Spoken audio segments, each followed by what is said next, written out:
Man, the finish on this one is amazing. Like, it's still going. That's what she said. Glass one.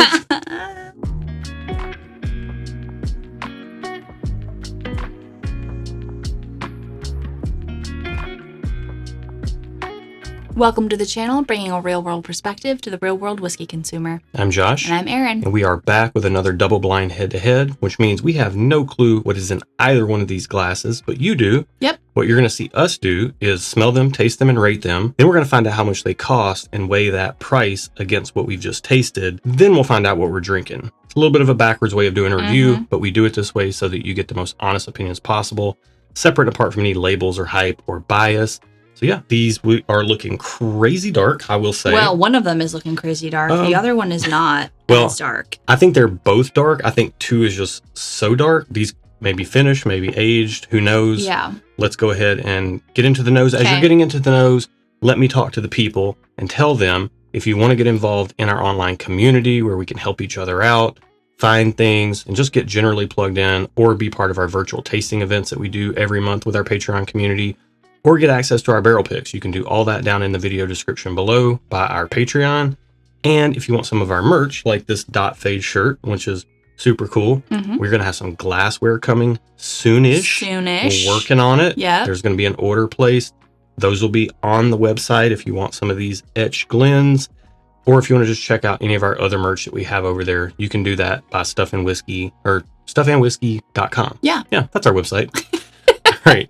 How's this smelling to you? This is smelling very alcohol forward. It's smelling good to me. But also very good. Very rich. Maple syrup. That was what I got in my brain. Maple syrup and alcohol. Yeah. Alcoholic maple syrup. Yeah. She rich. She feisty. Maybe feisty. Yeah. I can't tell yet, but definitely strong and rich. Big time caramel, big time maple syrup, a nice dose of vanilla, a nice touch of oak, just like a really sweet oak kind of laced in there, just tying everything together. It's like the bass guitar. It's not standing out, but it anchors the whole track. And without the bass, like, a song would sound ridiculous. Yeah. All right, let's get this on the palate. Wow, this is more earthy than I expected. Yeah, it's got that barrel note on it. Yeah, I like that, but I did not expect that. Yeah, I like this a lot. I need another sip, though, to get more, because I was just surprised how earthy it tasted, because I went into the sip expecting it to blow me over with sweetness. Okay. So I think I need to just acclimate a little bit more. Okay, go ahead. Yeah, so for me, there's like this burnt brown sugar, almost like a creme brulee, like they got a little heavy-handed with the torch or something. There's that note in there. Oak, barrel char, sweet oak. The barrel char is bringing this earthiness to it that's kind of tempering the sweetness. The maple syrup is there hanging out, but like it's almost a little bit toasted or burnt too. I like this. It's a lot of proof. Yes, this tastes proofy. I like this a lot because up front you get this earthiness, which I love, but then on the back end it's sweet and it's making my mouth water. I don't know if you can tell. Like, I don't say that very often. That's something you can say. You say more often than I do, but this is literally making me salivate. This is yeah, I'm a fan. I might have to save this for a little bit later. Wow, it's right now setting into the back of the palate, and the finish is just swelling, blooming back there. And there's like almost this like dark cherry note to it, like almost like a Luxardo cherry for cocktails. I'm not getting any fruit notes on it. I'm getting all like maple syrupy, sugary, and then earthy. I'm not getting any fruit. Okay. That's perfectly fine. People get different things on different pours at the exact same time. Palates differ. I tend to like really proofy, sweet, saturated flavors like this. You tend to like a little bit more earthiness. Feels like glass one has a little bit to offer both of us. I think it offers both, in one glass, which is quite a feat. This looks like motor oil. It almost has a red tint to it. I wonder if this is like double barreled or finished or something. I don't know. Let's get it on the nose and find out what we're getting. Ooh. Whoa. It smells like caramel maple syrup. That's what glass one smelled like. This is more caramelly, but still, like, glass one was more straight up maple syrup, less caramel. Yeah, going back to glass one right now, it smells a little bit brighter and sweeter. This smells a little bit darker and somehow richer, kind of. Yeah. But like, I mean, we said this one was rich. They're both really rich. They're both very fragrant, They're very saturated for the flavors that you're getting. This smells like thick. Yeah. Like if you think of the word thick and you put it into a smell, that's this. Yeah, I mean, and I'm trying not to let the color throw me off here. My eyes could be deceiving me. Yeah. I mean, they're not deceiving me that this is definitely darker. Right, but it could just be a finish, like a secondary.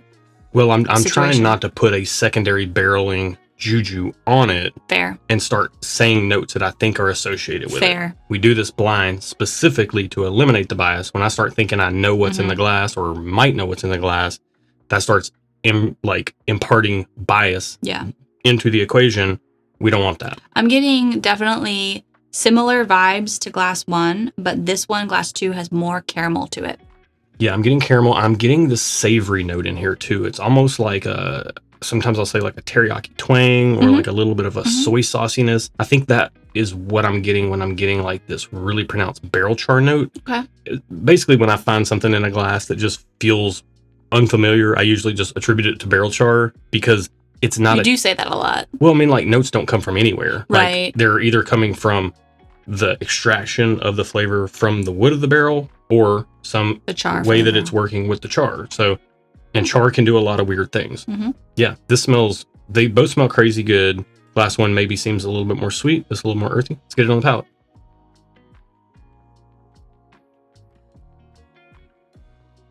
Wow.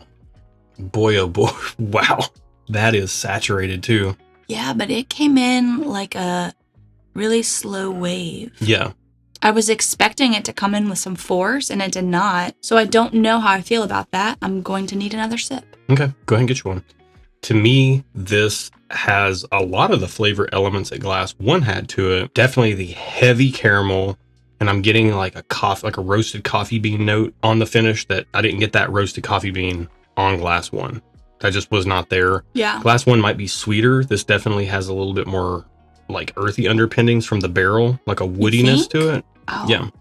They're both crazy saturated though. I don't think I agree with anything you just said. Really? But I need to take some more time. I will reserve my judgment until after we've taken some more time with this. This one's confusing to me because it's very good, but in comparison to glass 1, it's coming in softer. And I don't know, my brain doesn't know how to compute that right now. So I wanted to take some time and try this first and then go back and forth, like backwards. Yeah, it does come in softer on the front of the palate. And it's just, but then it swells up. It swells up too. It does. And now it's saturating the back of my palate. Like this is stronger front of palate. I think this has strength back of palate. Like it is. I think for me, glass 1 made my palates, made my mouth water. However, the finish on glass 2 is amazing right now. Like, that's what I'm getting. I think the finish on both of these are amazing. Yeah, I just need more time. Yeah, we do need more time with these. We're going to clear our palates, start with the second glass, go back to the first glass. We need it because I have no clue which one I prefer. They're similar in some ways, quite different in others. Yeah. Definitely different from an experience standpoint. We're going to spend some time. We'll be right back with our full thoughts, ratings, all that stuff. See you in a second. All right. We're in a pickle. I'm in a pickle. I'm in a pickle. But you go ahead and go first. Okay. These are both getting thumbs up. However, the preference would depend on the day. Yeah, don't ask me to pick. Because this one, glass 2, they're both kind of dark. They have earthiness to them. They have sweetness to them. Glass 2 is a little bit softer in how it comes in. Refined is a good word. Okay, refined in how it does its business. So if I'm wanting something that's not as punchy, I'll drink glass 2. If I'm wanting something a little bit more like, hey, I'm here, everybody, like powerful in that way, I'll drink glass 1. Both of them, very good. I'm hoping they're not super expensive so we can get them. The end. I had to clear my throat because these things are just taking over my palate. Both of these are exceptional. They're going to both get 2 thumbs up for me. These are a Josh pour if I've ever tasted one. They both taste proofy as well. They both taste proofy. They're incredibly dense and saturated flavor-wise. The finishes on both of them last for an eternity. They're so good. Glass 1, after spending some time with it, or actually, let me start with glass 2, because when we cleared our palates in the break and started with glass 2, that savory note, it was like a Worcestershire sauce note. Yes, which I said, but Josh really wanted to say that word, so I let him have it. Yeah, well, when I do burgers, like smoked burgers at home, I put a little Worcestershire sauce in there. You that's do really that good smell. burgers, yeah. And it puts like a little twang in it, Mm-hmm. and that's on the nose. But then on the palate, it is just incredibly dark and rich and saturated. And it's sweet without being too sweet. Here's the thing I will say about Glass 2. It is very refined. You said refined. Mm-hmm. I think that's dead right. Yeah. It's very well crafted. Mm-hmm. It starts out and it just ramps up, and the Mhm. finish just takes over and saturates your entire palate. It kind of comes in like under the radar. It's smooth. However, that finish, once it's done, it's like here to stay. Yep. It's got a ton of, these both have a considerable amount of oak on them, but Yeah. it's really sweet and it just laces in with all the other sweet notes. This is more like fudgy, coffee bean, dark flavors. I'm not getting chocolate like fudge. Glass number 1 to me, after I started with Glass 2 Mhm. and went back to Glass 1, it Mhm. literally smells and tastes like a blonde brownie. Oh, Like a straight up blondie brownie. Yes. And it's so good. So like, this is like the light side and the dark side. ooh, I like that analogy. I can't pick a winner. I see what you're saying. I literally can't pick a winner. I also got like a little bit of cherry cola on the first glass. Mhm. I literally can't pick. Yeah, that's the thing. For me, I think it depends on what mood I'm in. These are both mood pours. They're both excellent. They do their job well. And it just is going to depend on the day and the mood that I'm in that day. Yeah. And real quick, while we're pulling up the key, Okay. I will say that your thumbs up on both, which means you like them a lot. I like them a lot. I'm 2 thumbs up on both, which means I love them and I want a bottle of both of them. I hope beyond hope that we have bottles of both of these. I feel like we are not going to have bottles of either of these. Who knows? And they're going to be out of my reach because they taste expensive and I love them and I want them. The end. Let's go ahead and get into it. We literally can't pick. I think Glass 2 on paper might be the better pour. It's darker. It tastes like it has a little bit more craftsmanship. For us. No. For our palates. No. I'm just saying like the better pour, quote unquote, on paper. Okay. It tastes like it might have more age or more craftsmanship to it. Gotcha. But Glass 1 is no slouch and does go toe to toe. Yeah. It's just not as dark. Yeah. But that doesn't mean it's any worse. Yeah. So let's go ahead and find out the price on Glass 1. It's number 40 in our key. $100. Staying 2 thumbs up. I'm saying a thumbs up. That's kind of what I expected it to be. Glass number 2 in our key. $80. Glass number 2's $80. Mm-hmm. And Staying 2 thumbs up. I'm going to move to 2 thumbs up. But I have a theory on what this might be, and I don't think we can get this anymore. Okay. So let's go ahead and find out Glass number 1, number 40. Oh, I was wrong, and I'm so happy. Okay, so glass number 1, sorry. George T Stagg, 2022. And do you want to know? Wait a minute. No. Wait a minute. What? Glass number 2, number 40 is George T Stagg 2022. Yes, it's 138.7 proof. But you know what I'm really excited about? What's glass number 2? Glass number 2 is not what I thought it was, and I'm glad because it is 13th Colony Double Oaked, which you can get, and it's 135.3 No, you proof. can't get it. You can't get it? No. Why can't you get it? It's such a limited release. 13th Colony Double Oaked is a craft distillery. Well, here's the deal. I thought it was Swag Junior, so I thought you couldn't get it, which is a pick that Josh and I did. That's why I was like, I think that might be that, so we can't get it. Mm. But 13th Colony Double Oaked, we have a chance of maybe getting that. As of the time that this video is coming out, I feel like 13th Colony is probably getting very close to releasing their Double Oaked product. This is wild. We actually don't have a bottle of George T Stagg 2022. This is a sample. We had a couple of samples come in from a couple of different people. I did some trading around to get some extra samples. So Bill Kavanaugh, Chris Norris, thank you guys. Thanks to Kim and Mark Schwartz for letting us try this at Whiskey Weekend earlier this year. This is George T Stagg 2022 is, from all the George T Staggs we've tried, is It's very good. the most tremendous George T Stagg that we've tried in the last 5 years. Yeah, I liked it a lot. With that said, 13th Colony Double Oaked is just a craft distillery in Georgia making really good whiskey that nobody knew about before this release came out. I wouldn't say just a craft distillery. No, I'm saying, like, Yeah. I'm not trying to downplay them. It's just in most people's mind, when they think of craft distilleries, they don't give them the time of day. Yeah. And there are craft distilleries out here creating stuff like this, which just went toe to toe With George T Stagg. And I said that I think it's the better crafted pour of these two. That's a bold statement, my love. And there are days where I would prefer this. There are days where I prefer this. Yeah, these are definitely both really well crafted. Wow. And while I preferred overall probably glass 2, glass 1, again, if I wanted something, the Stag came in with a little bit more force, in a good way. But if you're wanting something with some power, that's what if I'm wanting something with some power, I would go for the Stag. If I'm wanting something with a little more refinement as far as, it's not, I will sip it longer, it's going to be the 13th Colony Double Oaked. So what have we learned here? I think we all knew that George T Stagg was good. Yeah. We have traditionally not been as high on 2020 George T Stagg. We had a bottle of that. It's in some of the past head-to-heads that you can look back through the archives and see. It didn't fare all that well in a lot of blind tastings for us. However, 2022 is an entirely different ball of wax. I enjoyed it a lot. We had it on a Pours Unknown. It blew our socks off. Mm-hmm. It's blowing our socks off right now. Yep. So this is just one of those really good years. And if I were going to splurge on a bottle, not that I would pay what this was probably going to cost me, but if I were going to splurge on a pour something in a bar, if I could find it for 50 or 60 or $75 or something. So the $100 price that we said is the retail price. Right. If you can find it at retail. Yeah. Gotcha. Most of the time you'll have to pay like $1,000 or more for this bottle. Well, yeah. Okay.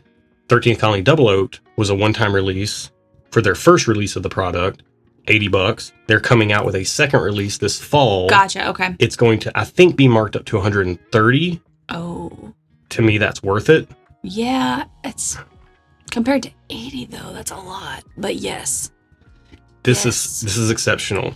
It's very good, but that's a lot of money. But yes, I'm gonna say yes, but just know that it hurts me in my heart to say that a little bit. It hurts your cheap heart. It hurts my cheapskate heart. But you know what? I'm coming around. I'm coming around. Can I button this up? Yes. Stop overlooking craft distilleries. They're producing some amazing whiskey out there. There's some great ones out there. Both from like your lower end, like lower proof stuff, not lower end, but like your lower proof entry level stuff like Hard Truths, High Road Rye, Middle West Spirits, Dark Pumpernickel Rye. That's a sleeper rye. I think that's going to blow up. Any of the bourbons that Middle West Spirits makes, there are distilleries like 13th Colony. Their regular bourbon is very good. And then you start layering in some of these special releases that some of these craft distilleries do, and they're out here taking out pours that are going toe-to-toe with pours that are revered within the whiskey community. Mm-hmm. So I understand. They're holding their own with those pours, which is saying a lot. Used to, 5 years ago, so many craft distilleries were starting up or had been getting their feet under them, and the whiskey was just young and it wasn't developed and everything.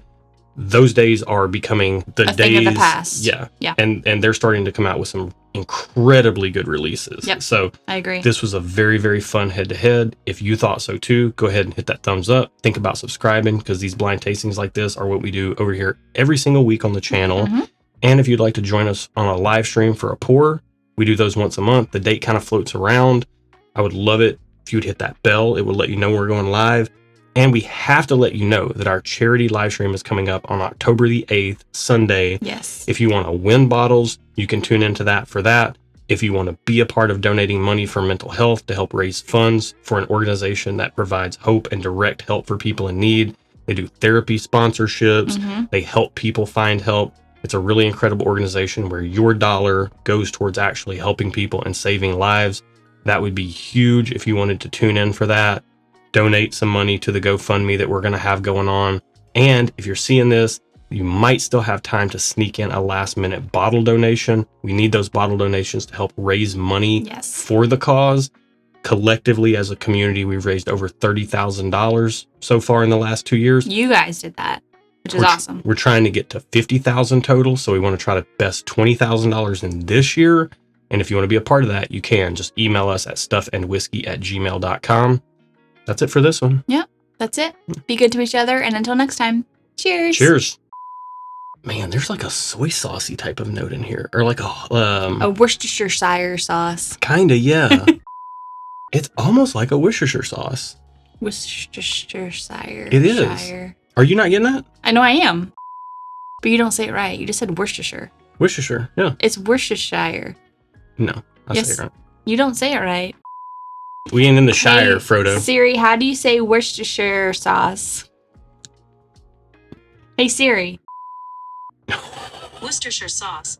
Worcestershire, sure. Sure. You're not right. Shire. You're right. Worcestershire sauce. You're hardly ever right about anything.